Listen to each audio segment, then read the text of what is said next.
माझे साहेब काही प्रोसेस सुरू नाही, प्रोसेस काही नाही. तुमच्यावर भरसा टाकला होता आम्ही. एक प्रोसेस तुम्ही इथून माघारी गेले की दाखवतो यांना. तुम्ही सांगितलं होतं इथून माघारी गेले की दाखवतो यांना, मागं घ्यायला लावतो. तुम्ही गेलेले 1 महिना झाला. असल्या कसल्या सूचना आमच्या पुरे लोक मध्ये टाकल्यावर आहेत सूचना तुमच्या. तुम्हाला एक साथ महाजन साहेब आम्ही तुमच्यावर लय भरोसा टाकलेला होता, आताही टाकलेला आहे. तुम्हाला सांगतो, तुम्हाला त्याच पोराचं काम सांगितलं होतं संभाजीनगरच्या चव्हाण नावाच्या पोराचं, त्याचं सर्टिफिकेट असताना रद्द केलं तुम्ही त्या दिवशी सांगून आयुक्तांना, तरी ते काम झालं नाही. आम्ही अपेक्षा करायचं कोणाकडून? एक काम झालं नाही तर केस तुम्ही मुद्दाम मागे ठेवलेले. मला एक दुसरा सांगा, शिंदे साहेब याच्यामध्ये आम्हाला नोटीस द्यायचं काय कारण आहे लोकांना? शिंदे साहेबांना माझा आवाज येतोय का? शिंदे साहेबांना माझा आवाज येतोय का? आता एकच आहे, आता जस्टिस शिंदे साहेब मला बोलत होते की याच्यामध्ये एक दुसरा पर्याय लवकरचा जो आहे, काही एक प्रोसेस प्रमाणे आपल्याला करावं लागतं. दुसरं त्याच्यामध्ये एक त्यांनी मला सुचवलंय की जे आपले डीजीपी डिस्ट्रिक्ट गव्हर्नमेंट लीडर त्यांनी एकदा बाबा याचा सहभाग आढळून येत नाही असं एकदा हे केलं, निष्पन्न झालं की 169 ही प्रक्रिया आपल्याला करता येते असं मला सांगितलं. तर त्या पद्धतीने पण जाऊ, आपण दोन्ही पद्धतीने जाऊ. ते लवकर होईल, फास्ट होईल त्याप्रमाणे करू. पण त्याला 4 महिने शिंदे साहेब लागत नाहीत. तुम्ही घ्या अथवा नका घेऊ. आता आम्ही आता पत्करायचं ठरवलं. आता प्रक्रिया वेगळी आहे, त्याला थोडंसं हे. पण आता नवीन जी प्रक्रिया सांगितला भाग 169चा तो आपण अवलंबू. नाही त्याच्यामध्ये शॉर्टकट होईल. आमचं ते म्हणण्याचा उद्देशच नाही. तुम्ही आता घ्या अथवा नका घेऊ, आम्ही स्वीकारलेलंच आहे ते. आता त्याला नाविलाज आहे. आता तुम्ही ती खुटी गुतून ठेवलेली आमच्यामध्ये, आम्हाला पक्का माहीत झालंय आता. परंतु आमचं म्हणणं, आमची चूक काय होती? तुम्ही पहिला व्हिडिओ काढा आणि ते सगळे 400 अधिकारी घरी पाठ. आम्ही भोगायला तयार आहेत. आमच्यात येऊन हाणलं कशामुळे, गोळीबार केल्या कशामुळे, ही सुरुवात दाखवा. कशामुळे लोक लुटली? त्यांचे साध्या कपड्यावर लोक आमच्यात घातले आणि लवखंड आमच्या अंगावर लुटविली. आमचे लोक खाली पडले. खाली पडलेला माणूस शिंदे साहेब, बैठक संपवा आपण. मला चेअर येऊन वाटायला लागले तुमच्या बैठक संपवायची दिसते तुम्हाला. परंतु आमच्या लोकांचे डोके फुटले. 29 लोकांना लागले. तुम्ही ट्रॅक्टरवाल्यांना विनाकारण नोटीस द्यायला लागले. आम्ही मुंबईला अन्नधान्य घेऊन यायचं का? नाही, एक मिनिट फक्त ऐका. आपल्याला बघा सकारात्मक बाजूने जायचं आहे. आपल्याला आता पुन्हा जुन्या इतिहासामध्ये जायचं नाही. आणि म्हणून नवीन आपण जे घडवायचं आहे ते सकारात्मक दृष्टीने आपण पुढे गेलो तर नक्की याच्यामधून आपल्याला समाजाला न्याय देता येईल.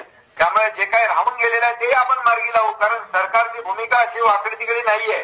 सरकारची भूमिका स्पष्ट आहे. कालही होतीच होती, आजही तीच आहे आणि उद्याही तीच राहणार आहे. मग आता शेवटचं सांगतो फक्त, 83 क्रमांकाला मुद्दे आणले त्यावर आपण त्याच्यावर चर्चा करू आणि आपण त्याच्यावर सकारात्मक निर्णय घेऊ. माझे 2 मुद्दे आहेत तेवढे सांगतो. माझे 2 मुद्दे सांगतो, मग तुम्ही बोला. मीटिंगला होतो, मी 2 मुद्दे तेवढे सांगतो, मग तुम्ही बोला. 83 क्रमांकाला मराठा आणि कुणबी एकच असलेल्याच ओबीसी यादीवरती आहे. महाराष्ट्रातला मराठा आणि कुणबी एकच आहे. त्यानुसार तत्सम मराठा म्हणून तुम्ही त्यानुसारही महाराष्ट्रातल्या मराठाला आरक्षण द्या, हाही लिहून घ्या. दुसरा मुद्दा, ज्याला घ्यायचं ते घेईन, नाही तर नाही घेणार. इथं का जोर जबरदस्ती नाही. कोणाला काय राहायचं त्याने राहावं. ज्यांना गोरगरीब मराठ्यांना घ्यायचं ते कुणबी प्रमाणपत्र घेतील, ज्याला नाही घ्यायचं ते नाही घेणार. इथं जोर जबरदस्ती नाही. मुंबई गव्हर्नमेंटचं गॅजेटही सांगतंय मराठा कुणबी बद्दलचं. त्याच्यानंतर हैदराबादचं गॅजेटही सांगतंय मराठा आणि कुणबी बद्दलचं.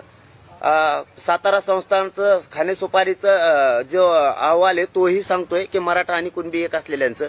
इतके पुरावे असतानाही तुम्हाला 4 पुरावे दिलेत. यानुसार महाराष्ट्रातला मराठा समाज आणि कुणबी एकच हे सिद्ध होतंय. म्हणजे तुम्हाला एका शासन निर्णयावर सुद्धा मराठ्यांना आरक्षण कुणबी म्हणून देता येतंय. आपण ते द्यावं. किंवा जे आपले 4 शब्द ठरलेले आहेत, एक की सोयरे, सगळे सोयरे रक्ताचे असणारे यांना ज्या नोंदी मिळाल्या त्या आधारावर द्यावं, ही एक मागणी. यानुसार हे शब्द त्याच्यामध्ये घ्या आणि शासन निर्णय करा, आम्हाला मान्य आहे. आणि 4था मुद्दा सांगतो आणि थांबतो की या ज्या नोंदी मिळाल्यात ह्या 54 लाख ह्या नव्या आहेत का जुन्या आहेत? जरांगे पाटील साहेब, मी आता बैठकीला होतो, याच्यातल्या 2-3 निर्णय इथे फार चांगले झाले मला असं वाटतं. एकतर त्र्यंबकेश्वर धार्मिक संस्थेत जेवढे पुरावे आहे, राक्षस भवन असेल, त्र्यंबकेश्वर असेल, हैदराबादल्या काही नोंदी असेल, आता तर खास करून औरंगाबादच्या आयुक्तांनी सांगितलं का याच्या वेळेस लसीच्या वेळेस 1965 मध्ये लसीकरण झालं होतं आणि त्या लसीकरण करताना काही कुंभी म्हणजे 2-3 निर्णय या बैठकीमध्ये तुम्ही जे नेहमी म्हणत होते का बा त्र्यंबकेश्वर मधले पुरावे आपण घेतले पाहिजे, राक्षस भवन मधले आपण पुरावे घेतले पाहिजे, पुरुषांमधले घेतले पाहिजे, पोलीस पाटला काही पुरावे असेल ते घेतले पाहिजे, किंवा जे नोंदी आपण म्हटले आहे लसीकरणच्या वेळेस ते आता एक जास्तीचा आपल्याला भेटलाय खरं तर. आणि मुख्यमंत्री महोदयांनी त्यांना लगेच आदेश दिलं का आपण हे सगळे पुरावे जमा करा आणि याचा आधार घेऊन आता हे जर पुरावे सापडले तर आपल्याला एक भरपूर मोठ्या प्रकारचे कागद आपल्याला जातीच्या संदर्भात भेटणार. आणि हैदराबादमध्ये मला वाटतं आता शिंदे साहेबांना सांगितलं का 2, 3, 4, 5 खोल्या भरण एवढे मोठे पुरावे तिथे उपलब्ध आहे, ते उर्दूत आहे. आता त्या उर्दूतलं मराठीकरण करून त्याचं लगेच कसं काय जास्त भेटत, मोठा निर्णय आहे, हा काही लहान निर्णय नाहीये. दुसरा आपण पाहतोय का त्याच्यामध्ये त्यांनी मला वाटतं हे कधी आजच्या बैठकीत ठरलं होतं का या सगळ्या याच्यामध्ये जेवढे पुरावे अधिक आपल्याला पोलीस पाटील ह्या सगळ्याकडून कसे काय करून घेता हे सगळे तपासले जाईल. हे 1-2 निर्णय तुम्ही म्हटल्याप्रमाणे झाले. आता तुम्ही जे म्हणताय सगळे सोयरे, तर सगळे सोयरेबद्दल त्याच्यामध्ये कशी व्याख्या करता येईल, काय कशा पद्धतीने हे सगळे गायकवाड सगळ्यांना ते टिकलं पाहिजे. उद्या काय होईल का हे जर टिकलं नाही, एखादं परिपत्रक काढलंय आपण घाईघाईनं आणि टिकलं नाही तर पुन्हा अंगावर येईल, तर त्या अनुषंगानं कशा पद्धतीने समोर जाता येईल तर ते आता ठरवता येईल, कायदे तज्ञ ठरवता येईल. म्हणजे आपण सगळं सकारात्मक आहे. शिंदे साहेब आणि तुमच्यामुळं तुम्ही आंदोलन केलं नसतं तर आज नोंदणी काय तिथे आतापर्यंत साधा तलाठी पण फिरत नव्हता. तुमच्या आंदोलनामुळं आणि शिंदे साहेबांच्या भूमिकेमुळं आज अख्खी समिती आणि पुरा महाराष्ट्र कामी लागलाय. हे सगळ्यात मोठी उपलब्धी आहे, हे तर मान्य करावं लागेल. आज क्रिएटिव्ह पिटिशन जे काही आज 24 तारखेला आपण जातोय हे आपलंच खरं तर श्रेय आहे. तुम्ही ते आंदोलन नाही केलं असतं तर इतक्या वेळ, कारण निवड सरकारनं म्हणून चालत नाही, तर शिंदे साहेब यांनी सगळ्या भूमिका घेतल्या.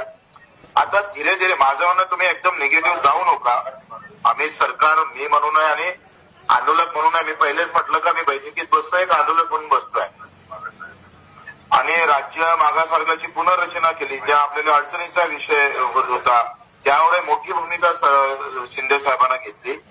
अजून आपला विषय संपला नाही, इथं आपण काहीच करत नाही असा विषय नाही. मला असं वाटतं का मी बैठकीत होतोय आणि ह्या बैठकीमध्ये मी पहिल्यांदा बैठकीमध्ये उपस्थित होतो आणि शिंदे साहेबांची भूमिका आणि आपल्या आंदोलनामुळं 75-80% यश आपल्याला आलेलं आहे.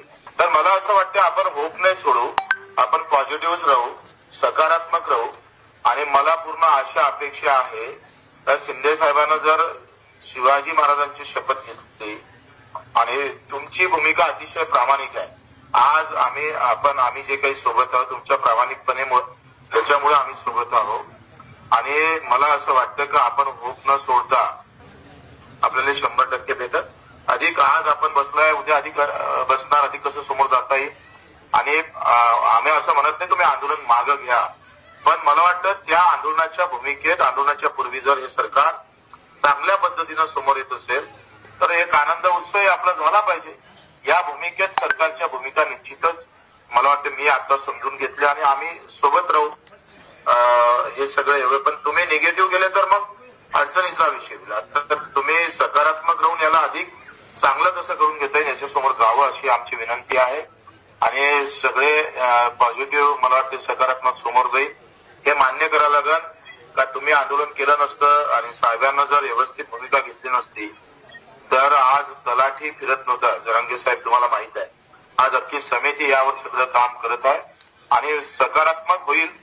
तुम्हाला मनात तुमच्या मनात आहे तसं होईल आणि ते भेटलं पाहिजे. तुम्ही जे प्रामाणिकपणे आंदोलन केलं त्याला यश आल्याशिवाय राहणार नाही असं मला वाटतं. निगेटिव्ह शब्द कोणचा म्हणजे मी ते मागं घेतो, मला ते सांगितलं तर बरं होईल. मी निगेटिव्ह कुठं आभार मानूया ना, म्हणजे बरं होईल. आता काय झालं काय म्हटलं त्यांचं म्हणणं म्हणणं आहे ते म्हणले तुम्ही पॉझिटिव्ह राहा, निगेटिव्ह राहू नका. मग म्हणलं निगेटिव्ह पुढे मी मग सकारात्मक मी नसतो तर मी शिंदे साहेबाला 7 महिने दिले असते का? महाजन साहेबांनी तर सांगितलं की आता 20 तारीख ओलांडूच देत नाही मी आरक्षण. तुम्ही सकारात्मक आहे सकारात्मक आहे. तुम्ही आता बोलता असं म्हटलं तेव्हा मी बोललो त्याच्यावर. तुम्ही सकारात्मक नसते तर 20 तारीख नाही सांगितलं असतं. तुम्ही सरकारच्या बाजूनं भरपूर तुम्ही सरकारला सांभाळण्याचं काम केलं, याच्याबद्दल दुमत आहेच नाही कोणाचं. तुम्ही मोठी भूमिका घेतली आहे, त्याच्याबद्दल दुमत नाही. जरांगे पाटील, आपण आम्ही परवा आभार मानले, आपले मीडियामध्ये मानले की बाबा तुम्ही आम्हाला वेळोवेळी वेळ वाढवून दिला, त्यामुळे हे सगळं काम होतंय. आणि अंतिम टप्प्यामध्ये एक काम आहे, मी पुन्हा सांगतो. आपण सध्या महाराष्ट्रात म्हणजे मी 30 वर्षाने आमदार आहे. मागच्या वेळेला मी उपसभापती मराठा समाजाच्या आंदोलनाच्या वेळेला होतो, आरक्षणाच्या वेळेला होतो. पण आज जे आंदोलन उभं राहिलेलं आहे, म्हणजे त्याची ग्रॅव्हिटी आलेली आहे आणि वन मॅन आर्मी चाललेलं आहे आपलं काम आता, आणि अंतिम टप्प्यात आहे. आपल्याला हे सगळं जे अपेक्षित आहे तेच होणार आहे. ते आपल्याला त्या दिवशी सांगितलं भेटलो त्या दिवशी. आणि सीएम साहेब सुद्धा, सरकार सुद्धा सकारात्मक आहे.